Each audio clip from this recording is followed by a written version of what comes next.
Hi friends, welcome to Dishshum Dishshum. இன்றைக்கி நம்ம டேஸ்டான காலிஃப்ளவர் கிரேவி தாங்க செய்ய போகிறோம். இந்த கிரேவி சப்பாத்தி பூரிக்கு ரொம்ப அருமையாக இருக்குங்க. இதுக்கு நான் ஒரு காலிஃப்ளவர் எடுத்திருக்கேன். இதில் இருக்க பூவெல்லாம் முதல்ல தனியாக எடுத்துக்கலாம்.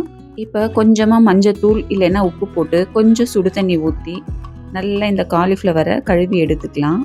காலிஃப்ளவரில் பச்சை கலரில் சின்ன சின்ன புழு இருக்கும். அதனால தான் நம்ம இப்படி சுடு தண்ணி போட்டு நல்லா கழுவி எடுத்துக்கிறோம். இப்போ இந்த தண்ணியெல்லாம் வடித்து எடுத்துக்கலாம். இப்போ தண்ணியெல்லாம் வடித்து எடுத்தாச்சு. இப்போ காலிஃப்ளவருக்கு மசாலா ரெடி பண்ணிடலாம். இப்போ ஒரு மிக்சர் ஜாரில் 2 பெரிய வெங்காயத்தை எடுத்துக்கோங்க, ஒரு மீடியம் சைஸ் தக்காளி, 8 பல் பூண்டு, கொஞ்சமாக இஞ்சி, ஒரு 8 முந்திரி பருப்பு.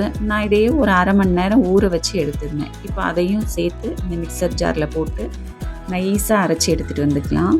இப்போ மசாலா ரெடி பண்ணியாச்சு. இப்போ கிரேவி செய்ய ஆரம்பிச்சிடலாம். இதுக்கு ஒரு பேனில் ஒரு 2 டேபிள் ஸ்பூன் எண்ணெய் ஊற்றிக்கோங்க. இப்போ ஒரு அரை டேபிள் ஸ்பூன் மிளகாய்த்தூள், 1/4 டேபிள் ஸ்பூன் மஞ்சத்தூள், ரெண்டுத்தையும் அந்த எண்ணெயில் போட்டு நல்லா ஃப்ரை பண்ணிக்கோங்க. இப்போ இந்த காலிஃப்ளவரையும் இந்த மசாலாவில் போட்டு நல்லா ஒரு 2 நிமிஷம் நல்லா வறுத்து விட்டுக்கோங்க.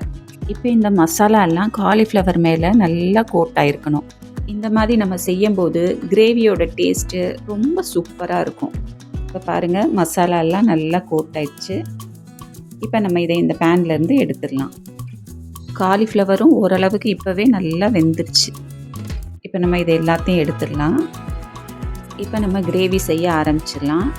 இப்போ இந்த காலிஃப்ளவரெல்லாம் எடுத்ததுக்கப்புறம் அதே பேனில் ஒரு 2 டேபிள் ஸ்பூன் எண்ணெய் ஊற்றிக்கோங்க.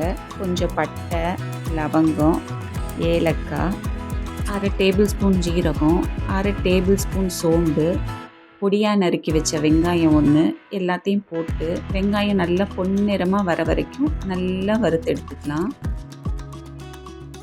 வெங்காயம் நல்லா பொன்னிறமாக வதங்கிருச்சு. இப்போ நம்ம அரைச்சி வச்ச அந்த மசாலாவையும் இதில் சேர்த்துக்கலாம். ஒரு 2 நிமிஷம் பச்சை வாசம் போகிற வரைக்கும் நல்லா வதக்கி விட்டுக்கோங்க. இப்போ பச்சை வாசமெல்லாம் போயிடுச்சு. இப்போ 2 டேபிள் ஸ்பூன் மல்லித்தூள் போட்டுக்கோங்க, ஒரு 1/4 டேபிள் ஸ்பூன் மஞ்சத்தூள் போட்டுக்கோங்க, ஒரு அரை டேபிள் ஸ்பூன் மிளகாய்த்தூள், எல்லாத்தையும் போட்டு நல்லா அதோடு நல்லா மிக்ஸ் பண்ணி விட்டுக்கோங்க. அடுப்பு மீடியம் ஃப்ளேம்லேயே வச்சு நல்லா இந்த மாதிரி வதக்கி விட்டுக்கோங்க.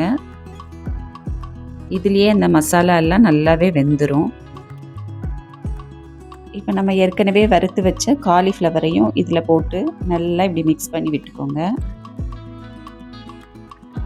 இந்த மசாலா எல்லாம் காலிஃப்ளவர் மேலே இப்படி நல்லா ஒட்டுற மாதிரி நல்லா மிக்ஸ் பண்ணி விட்டுக்கோங்க. இப்போ கொஞ்சம் தேவையான அளவு தண்ணி ஊற்றிக்கோங்க. ஒரு அரை டேபிள் ஸ்பூன் போல் உப்பு போட்டுக்கோங்க. உங்களுக்கு கிரேவி கொஞ்சம் நல்லா திக்காக வேணும்னா கொஞ்சம் கம்மியாக தண்ணி ஊற்றிக்கோங்க. ஏன்னா ஏற்கனவே காலிஃப்ளவர் பாதி வெந்துருச்சு, அதனால் வேகிறதுக்கு அதிகமாக தண்ணி பிடிக்காது. இப்போ ஒரு மூடி போட்டு மீடியம் ஃப்ளேமில் ஒரு 10 நிமிஷம் நல்லா வேக வச்சு எடுத்துக்கோங்க. இப்போ 10 நிமிஷம் ஆயிடுச்சு. பாருங்கள், காயெல்லாம் நல்லா வெந்துருச்சு, கிரேவியும் நல்லா திக்காக இருக்குது. இப்போ கொஞ்சமாக கொத்தமல்லி தூவி நம்ம ஸ்டவ் ஆஃப் பண்ணிடலாம். அவ்வளோதாங்க, சூப்பராக காலிஃப்ளவர் கிரேவி ஜம்முன்னு ரெடி ஆயிடுச்சுங்க. இது சப்பாத்தி பூரி சாப்பாட்டுக்கு கூட நல்லாயிருக்கும். நீங்களும் இந்த மாதிரி சூப்பரான காலிஃப்ளவர் கிரேவியை வீட்டில் ட்ரை பண்ணி பாருங்கள். எப்படி இருந்துச்சுன்னு மறக்காமல் கமெண்ட் பண்ணுங்கள். டிஷ்ஷும் சேனலுக்கு சப்ஸ்கிரைப் பண்ணுங்கள்.